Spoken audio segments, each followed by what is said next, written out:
Hello guys, welcome back. हमारे wardrobe चाहे कितने भी बड़े हों, हमें वो छोटे ही पड़ेंगे क्योंकि हमारे कपड़े इतने होते हैं कि जितने भी बड़े वार्डरोब हो जाए ना, हमको वो जगह कम ही पड़ती है। लेकिन मेरा जो वार्डरोब है ना, वो एक्चुअली में बहुत ही छोटे साइज़ का है और मुझे बहुत ज़्यादा परेशानी होती है यहाँ पे अपने कपड़े रखने के लिए, क्योंकि इस छोटी सी जगह में मेरे सारे कपड़े फिट नहीं बैठते हैं।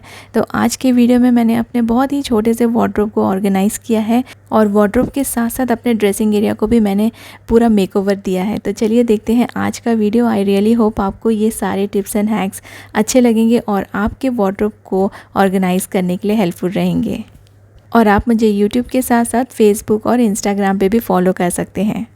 मेरे पास प्रॉपर ड्रेसिंग टेबल नहीं है और उसको रखने के लिए जगह भी नहीं है, तो वार्डरोब का ही ये एक छोटा सा स्पेस है। मिरर लगे हुए हैं वार्डरोब में और उसके पीछे ना मैंने अपना ड्रेसिंग एरिया बना के रखा है, जहाँ पे बहुत ज़्यादा मैं मेकअप तो नहीं करती हूँ, लेकिन लिपस्टिक्स, आईलाइनर जो भी यूज़ करती हूँ वो सब चीज़ें, हेयर एसेसरीज़, हेयर ड्रायर, सब कुछ मैं यहाँ पर रखती हूँ।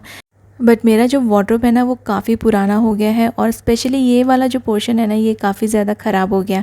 तो मैंने सोचा कि इसको थोड़ा सा मेकओवर दूंगी और ये पूरी जो जगह है ना, पूरा क्लीन हो जाएगी और थोड़ा सा फ्रेशन अप हो जाएगी। तो सबसे पहले तो सारी चीज़ें मैंने रिमूव कर दी हैं, एक एक चीज़ें। यहाँ पे बहुत सारी चीज़ें जमा हो गई थी, जो अननेसेसरी भी चीज़ें कुछ कुछ रखी हुई है, जो मैं यूज़ भी नहीं करती, वो भी पड़ी हुई है। सब सामान रिमूव करने के बाद और मेकओवर स्टार्ट करने के पहले अच्छे से मैं इस एरिया को पहले मैंने क्लीन कर लिया है, क्योंकि काफ़ी इसमें डस्ट जम गया था। और क्लीन करने के बाद ना फिर मैं इसमें पेंटिंग करूँगी, क्योंकि इसके जो साइड्स हैं और जो शेल्फ़ हैं वो बहुत ज़्यादा ख़राब हो गए थे। और ये कुछ प्रिंटेड पेपर मेरे पास रखे हैं, इनको भी मैं यूज़ करूँगी। लेकिन सबसे पहले मैंने सोचा है कि मैं इसको पेंट कर लूँ, सो डैट जो ये वार्डरोब है ना, थोड़ा सा फ्रेश दिखने लगेगा। क्योंकि पेंट करने के अलावा ना बाकी दूसरा कोई ऑप्शन नहीं है, इसलिए जो भी मेरे पास पेंट अवेलेबल था वो मैं यूज़ कर रही हूँ। क्योंकि इसका जो बेस है वो बहुत ज़्यादा ख़राब हो गया है, तो मैं येलो का बेस दूंगी, वाइट का दूंगी तो ये अच्छे से जो ऊपर कलर लगाने वाली हूँ वो अच्छे से बैठेगा नहीं। तो मैंने येलो का बेस दे दिया है और इसके ऊपर फिर मैं जो लाइट वुड कलर आता है ना, वो मैं इसके ऊपर लगाऊंगी, तो ये अच्छे से इस पर बैठ जाएगा। अगर मैं इसको डायरेक्टली लगाती ना, तो फिर ये जो नीचे का पोर्शन है वो सब दिखता। तो ये वाला कलर मैंने यूज़ किया है। काफ़ी दिनों से मेरे पास ये एक्रेलिक कलर्स पड़े हुए थे और ये भी सूख रहे थे, तो इसको मैंने यहाँ पे यूज़ कर लिया।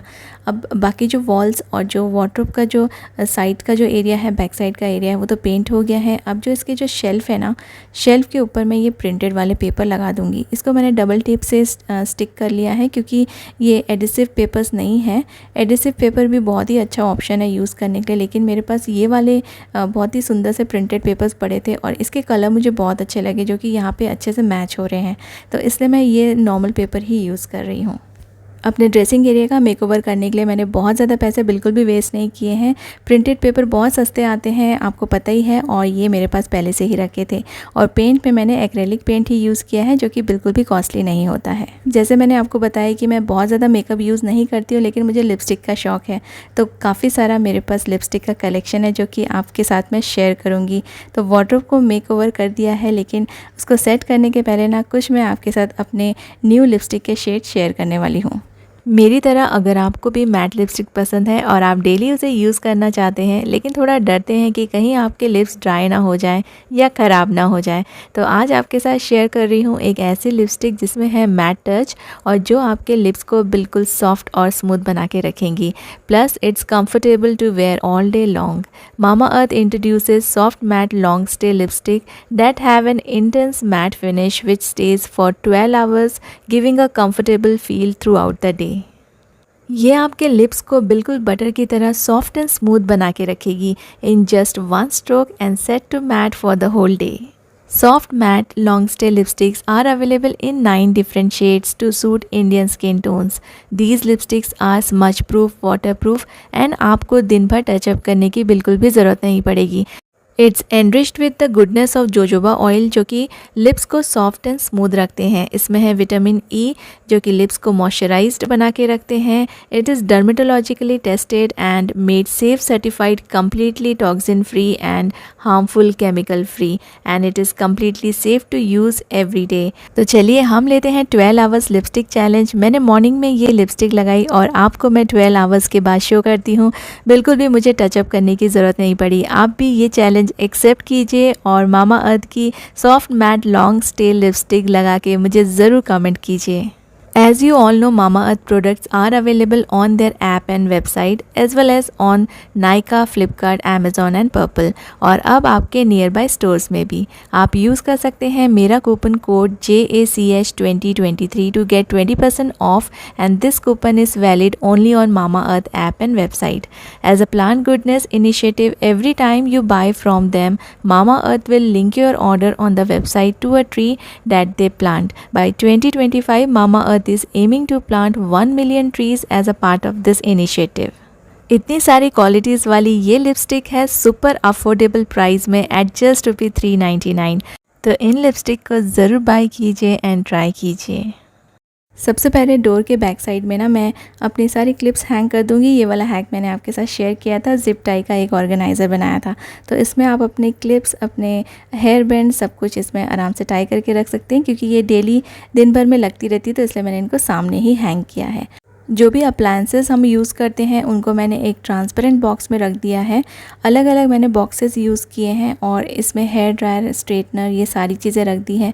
हस्बैंड का जो शेवर है वो भी मैंने इसमें रख दिया है। तो ये सारी चीज़ें ना ट्रांसपेरेंट बॉक्सेस में रहेगी, तो आराम से आपको ऊपर ऊपर दिखेगी और कोई भी चीज़ें ना ऊपर नीचे करने की ज़रूरत नहीं पड़ेगी, क्योंकि अगर हम जब कुछ चीज़ें ढूंढते हैं ना तो सारी चीज़ें बिखर जाती है और फिर कुछ भी मिलता नहीं है और जो भी आपने सेट किया है ना वो पूरा अनऑर्गेनाइज हो जाता है।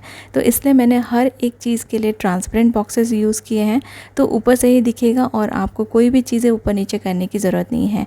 एक छोटे से बास्केट में मैंने प्रेस रख दिया है, क्योंकि ये प्रेस भी मैं यहीं पे रखूँगी। और ये बहुत ही छोटे छोटे से बास्केट्स मैंने यूज़ किए हैं, ऑयल रखने के लिए, मॉइस्चराइज़र्स रखने के लिए, परफ्यूम्स रखने के लिए। और इस वाले बॉक्स में, फास्ट ट्रैक के बॉक्स में मैंने कुछ रबर बैंड्स रखे हैं। ये जो छोटा सा बास्केट मैंने अलग से रखा है, इसमें डेली जो मैं लिपस्टिक यूज़ करती हूँ ना, डेली जो चीज़ें यूज़ करती हूँ, जैसे कि लिपस्टिक हो गया, लिप ग्लॉस हो गया या फिर लाइनर हो गया, वो मैंने रखा है। और ये टॉल बास्केट में मैंने कोम्स रख दिए हैं और दूसरे टॉल बास्केट में मैंने ब्रशेस रख दिए हैं। सारी चीज़ें सामने सामने अगर दिखेंगी ना तो ये कभी भी अनऑर्गेनाइज नहीं होगा, क्योंकि पहले यहाँ पे बहुत ज़्यादा सामान मैंने रख दिया था और बहुत ज़्यादा मुश्किल होता था हमें चीज़ें ढूंढने में। और ये एक और छोटे से बॉक्स में मैंने नेल कटर रख दिया है और निविया का जो मॉइस्चराइज़र मैं यूज़ करती हूँ वो मैंने रख दिया है। जितनी भी लिपस्टिक्स मेरे पास थी वो मैंने इस वाले ऑर्गेनाइज़र में सेट कर लिया है। ये लिपस्टिक ऑर्गेनाइज़र मेरे पास पहले से रखा हुआ था। बॉक्सेस यूज़ करने का एक और फ़ायदा होता है कि ना चीज़ें गंदी नहीं होती हैं और आपको एक एक छोटी छोटी चीज़ें उठा उठा के आपको साफ़ करने की ज़रूरत नहीं पड़ती है। तो इसलिए मैंने बॉक्सेस यूज़ किया है ताकि ये सारी चीज़ें ना डस्ट फ्री रहें। और जो चीज़ें मैं डेली यूज़ करती हूँ या ज़्यादा यूज़ में आते हैं उनको मैंने ओपन बास्केट्स में रखा है, तो फिर ये यूज़ करने के लिए भी आसानी हो जाती है। लेकिन बहुत सारी चीज़ें ऐसी होती है जो हम डेली यूज़ नहीं करते हैं, तो उनको ऊपर रखने का कोई फ़ायदा नहीं है, क्योंकि उसमें डस्ट पड़ता रहेगा और फिर आपका सिर्फ काम ही बढ़ेगा।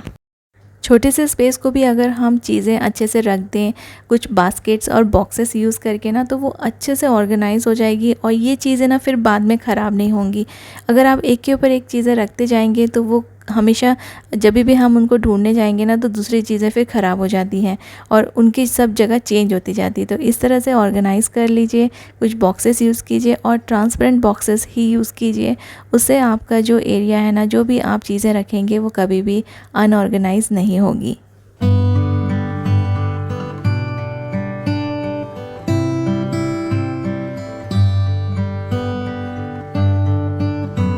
ड्रेसिंग एरिया तो आराम से ऑर्गेनाइज़ हो गया, उसका बहुत ही अच्छे से मेकओवर भी हो गया।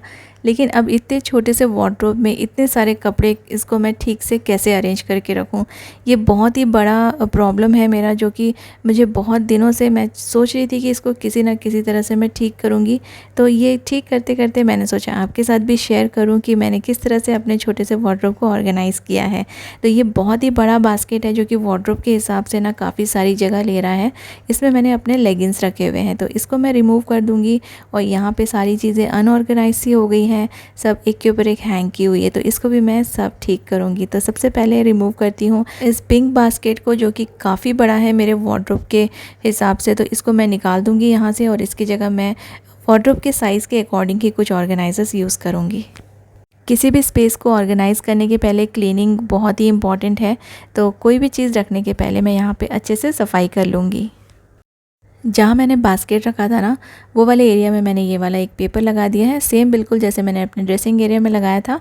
यहाँ पर भी मैं इस पेपर को डबल टेप से स्टिक कर दूँगी। और बड़े बास्केट की जगह पे मैंने ये छोटा ट्रे लिया है, जो कि मेरे वार्डरोब के साइज़ के हिसाब से यहाँ पे फिट बैठ रहा है। और इस पे मैं अपने लेगिंग्स को फ़ोल्ड करके, थोड़े से छोटे साइज़ में फ़ोल्ड करके मैं इनको यहाँ पे रख दूँगी।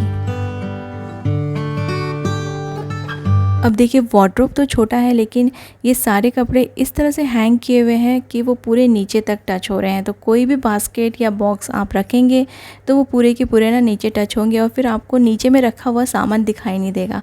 तो इनको ना मैं इस तरह से फ़ोल्ड करूँगी कि ये बिल्कुल ऊपर की ऊपर ही लटके रहें और उनके नीचे ना ये बॉक्सेस और बास्केट्स में टच ना हो। जो भी कुर्ते और सलवार का जो सेट है ना, उनको आप छोटे से छोटा फ़ोल्ड कीजिए और उनको ना एक के अंदर एक आप रख दीजिए और फिर उसके बाद आप उसको हैंग कीजिए। तो इससे ना वो बहुत ज़्यादा लेंथ वाइज नहीं आपके वार्डरोब में नीचे टच होंगे और ये इस तरह से ना छोटे छोटे फ़ोल्ड करने से आपके ये हैंगर में भी अच्छे से हैंग हो जाएंगे और बहुत ज़्यादा स्पेस नहीं लेंगे।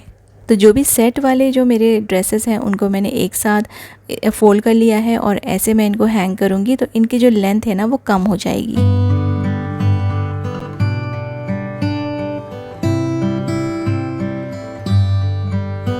डेली वेयर की कुर्तीज़ को, जो सिंगल कुर्तीज़ रहती है, उनको मैंने ऐसे ऑर्गेनाइज़र में रखा है। अगर ऐसा ऑर्गेनाइज़र आपके पास नहीं है ना, तो आप कोई भी बॉक्स को कट करके भी इस तरह से यूज़ कर सकते हैं। और इस छोटे से बचे हुए स्पेस को भी मैं यूज़ करूँगी। यहाँ पे मैंने पेपर बैग लिया है और इसको मैंने अंदर में इसके बेस में एक कार्डबोर्ड डाल दिया है और इस पेपर बैग को मैं यूज़ करूँगी अपने जीन्स को रखने के लिए। जीन्स का एक फ़ोल्ड आपके साथ शेयर करती हूँ, जिससे कि ना आप उनको बहुत ही छोटे से फ़ोल्ड में रख सकते हैं, जिससे कि ये बहुत ही कम स्पेस में आप काफ़ी सारे लोअर्स को या जीन्स को स्टोर करके रख पाएंगे। और एक मीडियम साइज़ का ट्रांसपेरेंट बॉक्स यूज़ कर रही हूँ अपने टॉप्स और स्कर्ट्स के लिए। जो भी छोटी सी स्पेस अवेलेबल है ना, उसके अकॉर्डिंग मैंने यहाँ पे बॉक्सेस और बास्केट्स यूज़ किए हैं, जो कि मेरे वार्डरोब में आराम से फिट आ जाएंगे।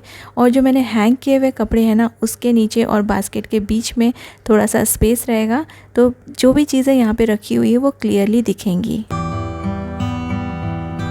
ये वाला ज्वेलरी ऑर्गेनाइज़र तो मैंने बहुत बार आपके साथ शेयर किया है। इसको मैं अपने वार्डरोब के जो डोर है ना, उसके अंदर हैंग कर दूँगी। कई सालों से यूज़ कर रही हूँ मैं, ये कहीं से फटा भी नहीं है, बिल्कुल ख़राब भी नहीं हुआ है और बहुत ही आसान होता है इसमें से निकालना ज्वेलरीज़ और रखना, और सब कुछ सामने दिखता है, तो चूज़ करने के लिए ईजी हो जाता है कि आपको कौन से ड्रेस के साथ क्या पहनना है। कैबिनेट का जो दूसरा वाला डोर है ना, वो थोड़ा सा ख़राब हो गया है अंदर के साइड, तो वहाँ पर भी मैं ये वाला प्रिंटेड पेपर चिपका दूँगी। और फिर यहाँ पर मैं एक जो नॉर्मल जो हैंगिंग वाला ऑर्गेनाइज़र मैं हमेशा से यूज़ करती आ रही हूँ चेन्स और नेकलेस के लिए, वो मैं यहाँ पे लगा दूँगी। ऐसे ना आप अपने कैबिनेट के डोर को भी यूज़ कर सकते हैं, उस स्पेस को भी आप यूटिलाइज़ कर सकते हैं कुछ चीज़ें ऑर्गेनाइज़ करने के लिए।